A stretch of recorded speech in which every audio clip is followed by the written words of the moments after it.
They came aboard the way you cross into a house you already own.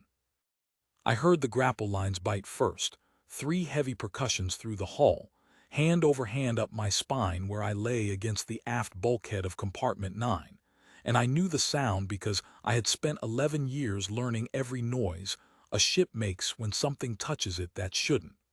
The marrow was dead around me.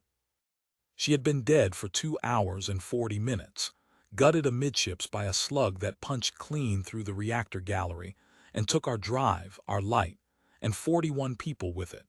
And now she drifted in the debris of her own escort formation with her nose canted down and her spine cooling, and the thing that had killed her was coming to see what was left. I did not move. I had learned a long time ago that the first mistake most people make when they are afraid is that they move too soon. Movement is a language. In the dark, on a dead ship, movement is the only thing that speaks, and I had nothing I wanted to say yet. The grapple lines settled. Then the cutting began, not the clean industrial whine of a rescue crew, but a wet, patient rasp, a tool built to open a hull slow enough to keep the pressure and fast enough to keep the fun in it. That told me who they were before I ever saw one. A rescue crew opens a ship to save what's inside. A salvage crew opens it to strip what's inside. Only one kind of thing opens a dying ship slowly, savoring the seam, and it is the kind that has come for the thing inside because the thing inside is still alive. The Vharn. I had never seen one in the flesh. I had seen the recognition briefs, the same as everyone who shipped out past the fringe, the ridged saurian skulls, the slit eyes gone gold in low light, the scaled hide the color of a green so dark it read as black until it moved. Ambush predators, the brief said.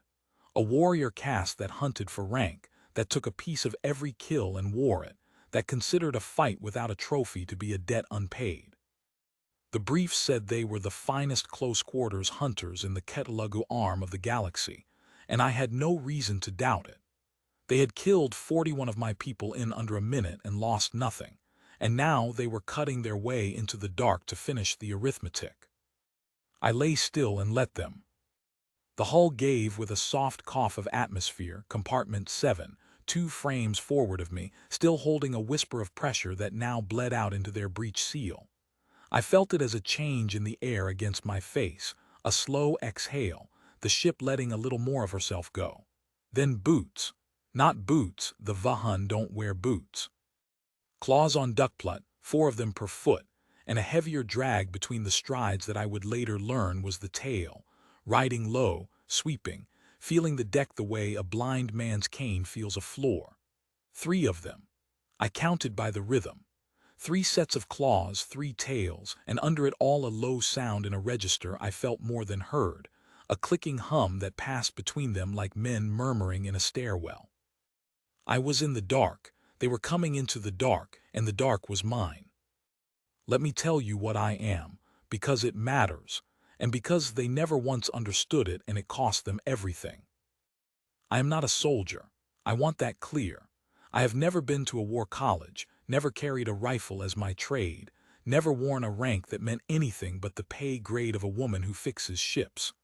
I am a corporal because 11 years of hull work earns you a corporal's stripe, and nobody senior enough to make me a sergeant survived the slug. My name is Del Kusla, and my job, my whole life, is damage control. When a ship is coming apart, I am the person they send into the part that is coming apart. I know where the air is. I know where the air isn't.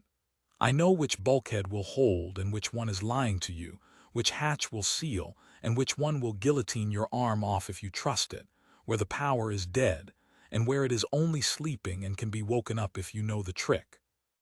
I have spent my adult life in the dark, wet, folded metal places of ships that were trying to kill everyone aboard, and I have kept my head in all of them, because the moment you lose your head in a damage control situation, you become part of the damage. The Vharn came aboard my dying ship believing they were the hunters. They were not wrong about their skill. They were wrong about one thing only, and it was the thing under everything, the thing their whole proud catalog of the galaxy had a slot for and had marked in their own tongue, with a word their doctrine treated as a warning and their pride treated as a boast. They had a designation for Earth.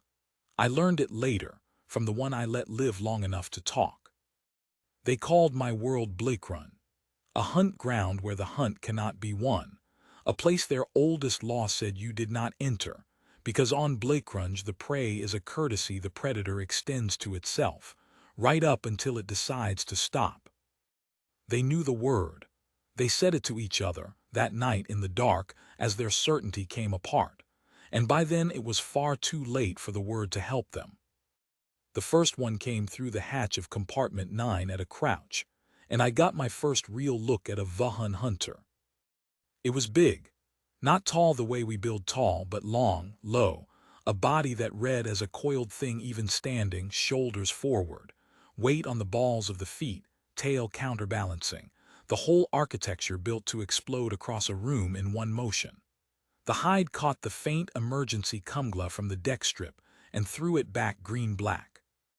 The head was narrow, ridged, the jaw long, the eyes forward set and gold and utterly without warmth, and in one four-fingered hand it carried a weapon I recognized in shape if not in make, a close-work blade gun, a thing built to be used at the distance where you could smell your kill. It swept the compartment slow. Its head tracked with the muzzle. It was good. It was very, very good, and if I had been what it thought I was, I would already have been dead. It did not see me at first. I was aft low, tucked into the recess where the coolant manifold met the deck, and I was wearing the ship dust, cold char, the same char as everything else, and I had smeared reactor black across the pale of my face and hands 2 hours ago, before the light died for exactly this. The Vharn hunt by heat as much as by light. I knew that from the brief. What the brief did not say, because the brief was written by people who had never had to do it, was that a human who has spent 2 hours pressed against a manifold that vented its last heat into the void has become, to a heat hunter, part of the wall. I had made myself cold on purpose. I had lain against the dead coolant line and let it drink the warmth out of me until I shook, because a shaking woman who is cold is invisible, and a still woman who is warm is a meal. The hunter's head passed over me and did not stop. It moved into the compartment. The second one followed, and the third stayed in the hatch, covering, and I heard the click-hum pass between them, a question and an answer, and I understood the shape of it even without the words. Empty. Move on. The lead hunter straightened out of its crouch, and that was the tell, the small human legible tell that told me these things had done this 1,000 times and had never once been wrong. It relaxed. In a room it believed to be empty, in the belly of a ship it believed to be prey, the hunter let its shoulders come down a half degree, and I filed that away, the way it moved when it thought it was safe, because I was going to need it. I let them go. That is the part people never believe when I tell it, the part that makes the young ones look at me like I'm slow. I had a hunter within reach. I had smeared myself into the wall and made myself cold, and I could have opened him up while his back was turned. And I let all 3 of them walk out of compartment 9 and forward into my ship, and I lay in the dark and I did nothing, because I was not there to kill a hunter. Killing 1 hunter in a room with 3 is how you die with a trophy on your hide. I was there to kill all of them, and to do that I needed to know the shape of the thing I was fighting, how many, how fast, how they moved, what they said to each other and when. The dark had given me the ship. Now I let the dark give me them. They moved forward, I moved after. Here is what a dead ship is to a person who knows it. It is not a corridor. It is a nervous system with the lights off. The marrow was a hauler, converted, 40 years old, and I had crawled every meter of her guts 100 times with a torch in my teeth. When the main runs died, there was a maintenance web behind them, crawlways, coolant galleries. The void spaces between the pressure hull and the armor where a person my size could move if she didn't mind the cold and the cuts and the dark. The Vharn owned the corridors. I owned the walls. And a wall, if you understand it, is faster than a corridor, because a corridor has to go around what the walls go through. I took the coolant gallery forward. It was a crawl on my belly through a channel the width of my shoulders, lined with the dead coolant rail, and it ran parallel to the main spinal corridor with an access grading every 8 meters where a person could look out into the passage and, if she wanted, reach out into it. I had gone through that gallery so many times in 11 years that I could have done it asleep, and I did it now in the dark by touch, counting the ribs, and at the third grating I stopped, because I could hear them. They had reached the spinal junction, the four-way where the main corridor crossed the transverse, and they had stopped to argue. I lay behind the grating with my cheek on the cold rail, and I watched 3 of the finest hunters in the catalogued galaxy stand in the wreckage of my ship and disagree about where the prey had gone. I want to describe the leader, because I would come to know him, in the way you come to know a thing you are going to end. He was the largest of the 3, and older. His hide had a matte quality the younger 2 lacked, and one of the crest ridges over his eye had been broken long ago and healed crooked, and hanging from a cord across his chest were the trophies, a dozen small dark shapes I did not look at too closely, because I had a feeling I knew what some of them were, and I could not afford to feel anything yet. The younger 2 deferred to him in their body language the way soldiers defer to a man who has kept them alive.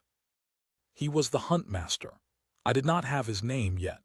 When I had it later in the dark, it was Schalke, and he gave it to me the way a man gives you his name when he has decided you are already a memory, a thing he is speaking to for the last time.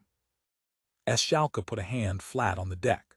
I understood the gesture before I understood anything else about them. He was reading the ship the way I read the ship, feeling for vibration, for the tremor of a living thing moving somewhere in the metal.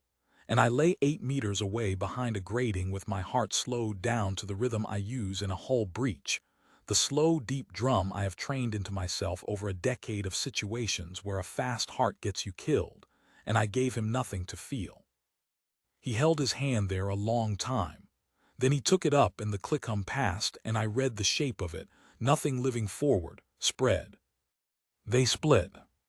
That was the mistake. It was the only mistake they made in the first hour, and it was not really a mistake. It was doctrine, sound doctrine, the correct doctrine for hunting frightened prey through a warren. You spread, you flush, you drive the prey into the gun of the hunter waiting at the exit. It is exactly what you do when what you are hunting runs. It is precisely, catastrophically wrong when what you are hunting does not run, and has spent 11 years learning to be alone in the dark with things that are trying to kill it, and has just been handed 3 separated targets by hunters who cannot conceive that the arithmetic has already turned over, and it is they who are now spread thin in a killing ground that belongs to the thing they are hunting. One went aft, back the way they'd come. One went to the transverse port, and Schalke went forward alone toward the bow, toward the compartments where the survivors would logically have run toward me. I let the aft one go.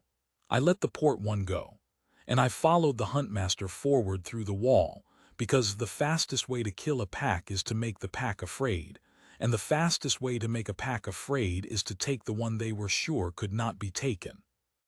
He was careful. I will give him that until the end. He moved up the spinal corridor in a low glide, blade gun forward, head sweeping, tail feeling the deck, and every few meters he stopped and put his hand flat and read the metal. He was hunting me correctly. He simply could not conceive of the direction the hunt was coming from. He watched the corridor ahead and the hatches to either side and the deck beneath, and he never once watched the wall beside his head, because in the entire architecture of his understanding of the world, prey did not live in the wall. Prey ran down the corridor. Prey hid in the compartment. Prey did not pace you 8 centimeters away on the other side of the armor, matching your stride, breathing slow, waiting for the corridor to give it the geometry it needed. The geometry it needed was the forward airlock vestibule. I knew the marrow. I knew that 30 meters up the spinal corridor it necked down to pass through the forward pressure frame, and that the frame had a hatch, a heavy blast hatch, that in normal operation stood open and locked back into its recess, and that its manual release, the mechanical dead drop that let you slam it in a hull breach even with no power, was accessible from the coolant gallery I was lying in, because I had installed the access myself 4 years ago on a refit, so that a damage control tech exactly like me could seal that frame from inside the wall if the corridor was full of vacuum or fire, or, though I had never imagined it then, something with gold eyes and a trophy cord. I went ahead of him in the wall. I got to the release, and I waited with my hand on the mechanical dead drop, and I watched through the grating as Schalke the Huntmaster came gliding up the corridor toward the frame, alone, careful, certain, and passed under the hatch. I did not drop it on him. That is not what the hatch was for, and a body in the frame would only have jammed it. I let him pass through, fully, into the airlock vestibule beyond, a small chamber 6 meters on a side with one other exit, the outer lock, which led to hard vacuum. And when he was in and the frame was clear, I dropped the hatch behind him. It came down like the ship's own jaw closing. 400 kilos of blast door in the ship's gravity, released mechanically, slamming into its seat with a boom that ran the length of the hull and set my teeth ringing 8 centimeters away in the wall. And I heard, on the far side, the Huntmaster spin, the scrape of claws, the whip of the tail, the click-hum gone suddenly sharp, a sound I had not heard from them yet, and would come to know as the sound a Vharn makes when the world has done something it was not supposed to be able to do. He was sealed in the forward vestibule, and I was in the wall, at the vestibule's environmental panel, which I had also installed, and which controlled, among other things, the vestibule's atmosphere. I did not vent it. Not yet. I am not cruel, and more to the point cruelty is inefficient, and a Huntmaster suffocating slowly is a Huntmaster who has time to signal his pack.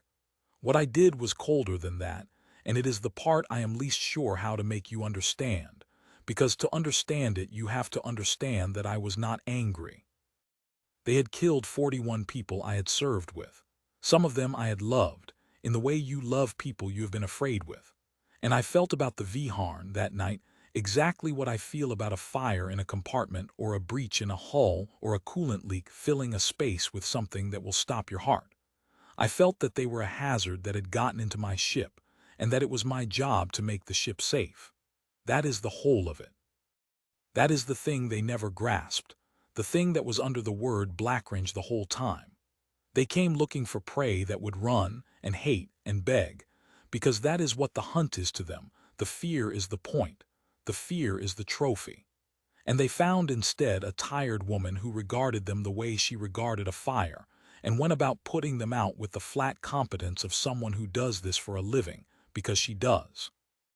I put my mouth to the maintenance intercom feed I had cut into the vestibule panel, a hard line, no radio, nothing his pack could hear, and I spoke to the Huntmaster of the Vharn for the first time. "You're sealed in," I said.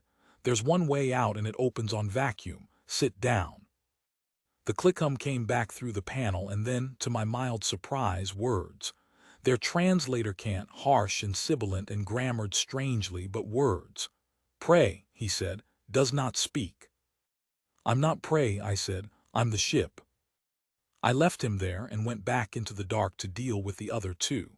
And while I went I let him have time to reach for his pack over the radio, because I wanted them afraid. And there is nothing that makes a hunter afraid like the voice of the one who was supposed to be dead going suddenly silent behind a door he can't open. The portside hunter was named. I never learned his name. He was the youngest, I think, by the way he moved, quick and eager and a half-beat ahead of his own caution, and he was the easiest, and I have thought since that he was the one I'd have spared if sparing had been on the table, because he was young and eager and he had followed his elders into the dark believing what they believed, and it was not his fault the belief was wrong. But sparing was not on the table. The table was 3 hazards in my ship and I make the ship safe.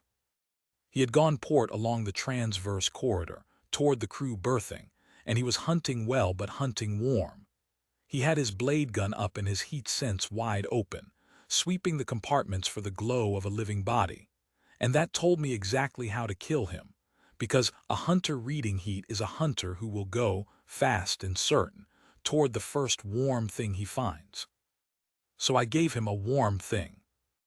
In berthing there was a survival locker, and in the survival locker there were thermal charges, not weapons, just the little chemical heat cells we use to keep a stranded crewman alive in a cold compartment, each one good for 6 hours of body temperature warmth. I had 4 of them from an earlier crawl, riding in the thigh pocket of my coveralls, and I cracked one and lobbed it underhand through the hatch of the second berthing compartment, down the far end into a bunk, and it lit up in his heat sense like a man lying down to sleep. He went for it. Of course he went for it. Quick and eager and certain, up the corridor and through the hatch and across the compartment toward the warm shape in the bunk, blade gun leveling, and I came out of the wall behind him through the maintenance panel I had already loosened, into the compartment he had just cleared and dismissed, and I did the thing I am good at. I am going to tell you about the violence plainly once, and then I am going to ask you to understand that it did not feel to me the way I know it reads. It was not a duel. I do not fight them the way they fight, blade to blade, hunter to hunter, because I am not a hunter and I would lose. I fought him the way you fight a fire, with the environment, with leverage, with the cold physics of a ship, using the tools of my trade, which are the tools for taking things apart. I had a hull cutter in my hand, a 2-kilo powered tool built to open 40-year-old bulkhead welds, and I put it into the base of his skull where the ridged plates of a Vharn's crest give way to the softer nape, from behind, with my whole weight behind it and 11 years of leverage in my shoulders, and it was over in the time it takes to say it was over. He never made the sound. He was warm and eager and certain, and then he was a hazard I had handled, and I lowered him to the deck quietly so his pack would hear nothing, and I took the thermal charge back out of the bunk because I would need it again, and I went back into the wall. I want to be honest that my hands shook after, not from fear, from the cold and the adrenaline my body makes whether I want it to or not, and from something underneath both that I did not have time to look at and did not look at for 2 more hours. I pressed my forehead against the cold metal of the gallery, and I breathed the slow drum breath until my hands were steady, because a damage control tech with shaking hands is a hazard herself, and then I went to find the last free one. The aft hunter was the smart one. I knew it within a minute of finding him, and the knowing changed the whole shape of the night, because up to that point I had been fighting things that behaved as I predicted, and now I was fighting something that had begun to think.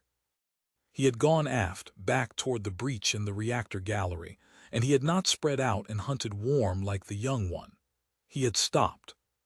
He had found a corner, the aft junction, where 3 corridors met and a person coming at him would have to come through a doorway he could watch, and he had put his back to solid armor and settled in to wait, and he had gone quiet, all the way quiet, no heat sweep, no movement, no sound, a hunter who had stopped hunting and started defending, and that told me he had done the arithmetic that Schalke had not yet done. He had noticed that the pack was down to 3, and then 2, the young one's death had not been heard, but the young one had also gone silent, and this one had noticed the silence, and he had drawn the correct conclusion, which was that something in this ship was killing hunters, and that the correct response to being hunted is to stop moving and make the hunter come to you. He was right. That was exactly the correct response, and it was the response I would have made, and for a while it worked. I lay in the wall near the aft junction for the better part of an hour, and I could not find a way to him that did not cost me more than I was willing to pay. He had chosen his corner well. There was no wall behind him I could open, no vestibule to seal, no warm bait he would chase because he had stopped chasing.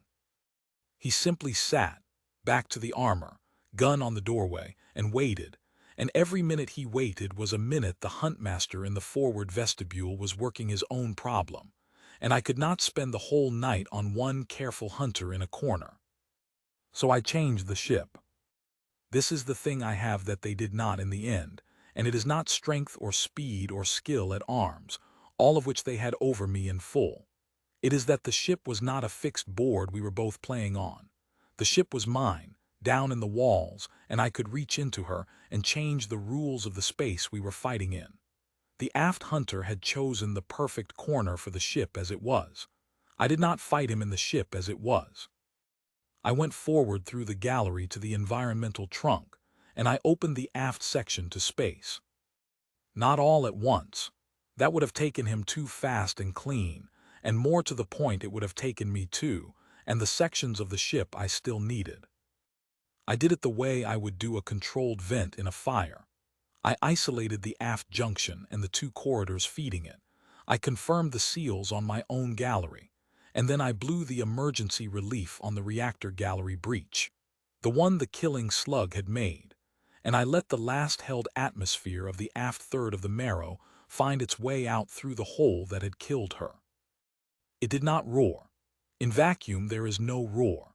It went in a great silent shove, a wind you feel and do not hear, and the aft hunter, who had chosen the perfect corner for a ship with air in it, found himself in a corner that had become, in the space of 10 seconds, a place where a body without a hardsuit seal has very little time and a very few bad choices.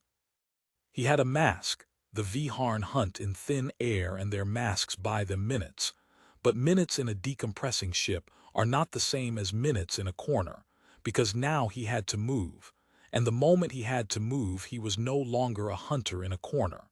He was a thing crossing open ground. I did not even take him myself. The ship took him. He came out of his corner into the transverse to reach a sealed compartment before his minutes ran out, and he came through fast and low and correct, and he did not know that I had, 40 minutes earlier while he sat in his corner, loosened the forward blast hatch of that transverse the way I had loosened the vestibule frame. I dropped it as he passed under, not on him, ahead of him. I sealed the compartment he was running for, half a second before he reached it, and he fetched up against a blast door that had been open his whole life aboard my ship and was now closed, in a corridor bleeding to vacuum, with his minutes running out. And he turned, and for one moment his gold eyes found the grating I was behind. And I will never be sure, I think in that last moment the smart one understood exactly what had happened to him, and exactly what I was. And I think he was not afraid. I think he was appalled, the way a professional is appalled to discover he has spent his whole career being wrong about something fundamental. Then his minutes ran out. 2 down that I had killed with my hands, 1 the ship had killed for me, and 1 sealed in the forward vestibule waiting for me to come back. I repressurized the aft third. I would need it functional later if I was going to keep the Marrow from becoming my own coffin, and I went forward through the walls, cold and steady and shaking only a little now, to have my conversation with the huntmaster. Schalke had not wasted the hour. When I put my mouth to the hardline feed into the vestibule he was ready for me, and the first thing he said before I said anything was, "You have killed my hunt." 2 of them, I said. The other one the ship killed. Vacuum, you should tell whoever sends you not to hunt ships that still have holes in them. The click hummed low, and then, "You are one prey, on a dead ship alone with tools not weapons. This is not possible." "It's not prey," I said. "I keep telling you that. It's not the hunt you think you're on." Silence for a while. When he spoke again his cant had changed, the harshness had gone out of it, and what was left was something I can only call precise, a hunter who had stopped performing dominance and started, at last, trying to understand the thing that had gotten into his ship. "You are from the third world," he said. "The interdicted range, Blackrange." He said the word and it landed strangely, a word carrying more weight than a word should. I did not believe. "The elders keep the interdict, they mark the range forbidden, and the young of us think it is fear dressed as law. I thought it was fear dressed as law. I have hunted the length of the arm, and I have never met a prey that could not be hunted, and I did not believe there was such a thing." A pause. "I believe it now." "What is it?" I said. "The word Blackrange." And Schalke, the huntmaster, sealed in the forward vestibule of my dead ship, told me what my own world was, in the mouth of the things that had catalogued it, and then written a law telling their children never to go there. "A hunt ground," he said, "where the hunt cannot be won, not because the prey is strong, there are strong prey. We hunt strong prey, strength is only the size of the trophy. Blackrange is not strength. He was quiet, choosing the camp. On every world we know there is prey and there is predator, and the prey knows it is prey, and the hunt is the predator teaching the prey what it is. We are very good at the teaching. It is the oldest and finest thing we do. The click hum soft. On Blackrange there is a prey that does not know it is prey, that will never know it is prey, that you may hunt for its whole life and it will not run and it will not beg and it will not learn what it is, because it has decided it is not prey and it is wrong, and its being wrong does not matter because it will kill you before its error can be corrected. The interdict is not fear of your strength. It is the law that says, do not teach the thing that cannot be taught. Do not hunt on the range where the prey does not know the difference between itself and you, because it will erase the difference with its hands, and it will feel about it exactly as much as you feel about closing a door. I sat in the dark and I listened to a Vharn huntmaster describe me better than I have ever managed to describe myself, and I did not say anything because there was nothing to say. He was right. That was the whole of it. That is the thing under the whole night, under the cold and the walls and the dropped hatches. I did not at any point feel that I was in a fight for my life against a superior predator. I felt that I was making the ship safe. And that gap, between what the situation was and what I felt it was, that gap is the range they named and forbade, and it is the truest thing anyone has ever said about my kind. You cross the interdict, I said. The young ones do not believe the old law, he said. I am not young. I believed and I came anyway because I am the huntmaster and it is the huntmaster who holds the interdict, and I had begun to wonder if I held a law that was only old fear. A long silence. I do not wonder now. No, I said, you don't. Will you vent this chamber, he said. It was not a plea. He said it the way you ask about weather. It is the clean way. I have made 3 young hunters into memory tonight for nothing, and I would not sit in a box waiting for the air to end. Vent it. I will not fight the door. And I want to tell you that I felt something then, because he had earned it. The old broken-crested hunter who had told me the truth about my own world and asked to die cleanly. And maybe I did feel something, in a room somewhere behind the cold, that I would go and find later when there was time. But I had a ship to make safe and a distress buoy to reach and 41 people to carry home if the marrow held together long enough to carry them, and there was no room in the next hour for the thing I might have felt. So I did the thing that was efficient and clean, which was also, I have decided since, the thing that was owed. I vented the vestibule. I did it fast and full, the way you do it when it is a mercy and not a lesson, and I did not watch through the grating, because I am not one of them and I do not take trophies and I did not need to see it. I felt the shove of the air through the wall and then the silence, and the huntmaster Schalke, who held the interdict of the Vharn and crossed it once to see if it was true, went out into the vacuum his hunt had come across to find me, and the marrow was at last safe. That should be the end. In the way these things are told, that is the end. The hunter's dead, the ship silent, the prey that was never prey standing alone in the dark she owns. But I had one more thing to do, and it is the thing the whole night pointed at, and it is the reason the Vharn who came after, and the ones who catalogued what came back, never crossed my ship's wake again. The Vharn hunt with a pack channel. A short-range command net, hunter to hunter, and I had heard it click and hum all night, and when I went to the huntmaster's body in the vestibule, I had to repressurize to reach him, and I did, because I needed the thing he carried.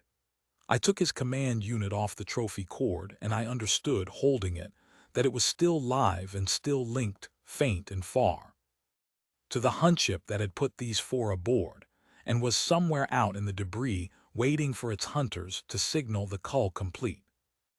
They were waiting for a signal. A hunter's signal, the clean short click that meant the prey was taken and the pack was coming home with its trophies. That was the last transmission that was supposed to come off this ship, the sound of the hunt one, sent by a hunter, telling the huntship to come collect its warriors and its dead humans and move on to the next dark drifting thing. I keyed the command unit. I did not know their language and I did not need to. I knew what the last signal off a Vharn boarding deck was supposed to be, and I knew that the thing that made it unbearable to them, the thing that would run through their doctrine and their interdict and their oldest fear, was not silence. Silence they could tell themselves a story about. Silence could be jamming, could be a malfunction, could be anything. What they could not tell a story about was the signal coming, the pack channel opening, the cull complete tone sounding, the hunt reporting itself won, and then riding under it on the hunter's own channel in the place where a hunter's voice was supposed to be, a voice that was not a hunter's, mine. Flat and cold and human, on the frequency their law reserved for the sound of a hunt going right, saying the only thing worth saying to a ship full of hunters who had sent 4 of their best across the interdict to teach a lesson to a thing that could not be taught. "Your hunt is over," I said, into the huntmaster's own channel, out into the dark where the hunt ship waited. "Come get them if you want them. The ship's yours to try." Then I cut it, and I let the silence that followed be the kind they could not build a story around, and I went back into the walls of my dead ship to keep her air in her and her dead aboard her, until the buoy I'd fired hours ago brought someone home to us. The hunt ship left. I know it left because I lived, and because when the relief finally came, 11 hours later, they found the Marrow alone in the debris with her spine cold and her hull sealed and her dead accounted for, and no Vharn anywhere, and one damage control corporal in the walls who would not come out until she was sure the people crawling through her ship were ours. They asked me later in the debrief how I had done it. 4 Vharn hunters, the finest close-quarters killers in the catalogued arm, and 1 hull tech with a cutter and a cold ship, and they wanted the tactics, the doctrine, the repeatable thing they could put in a brief for the next crew that got boarded. I told them there was no repeatable thing. I told them the truth, which is that I did not out-hunt them because I am not a hunter and I would have lost. I told them I made the ship safe, the way I make a ship safe when it is on fire or breached or full of something that will stop your heart, one hazard at a time, cold, with the tools of my trade, feeling about it exactly as much as I feel about closing a door. They wrote down the tactics anyway. People always want the tactics, but the old huntmaster had it right, down in the dark, with the truth of my whole species in his mouth, and I have never found a better way to say it than the way he said it, appalled and precise. In the last hour of his hunt, "Do not teach the thing that cannot be taught." I went back to work after. There is always another ship, and there is always damage, and I am good at the dark, folded metal places where things are trying to kill everyone aboard. But sometimes, on a quiet watch in the walls of some other cold ship, I think about the word they had for my world, the word old enough to be a law and true enough to be a fear. And I think that the Vharn understood us better than we understand ourselves, because they looked at a species that does not know it is prey and will not learn, and instead of calling us strong or brave or fierce, they did the accurate thing. They marked us forbidden, and they told their children the reason, and the reason was not that we would win. The reason was that we would never notice we were supposed to lose.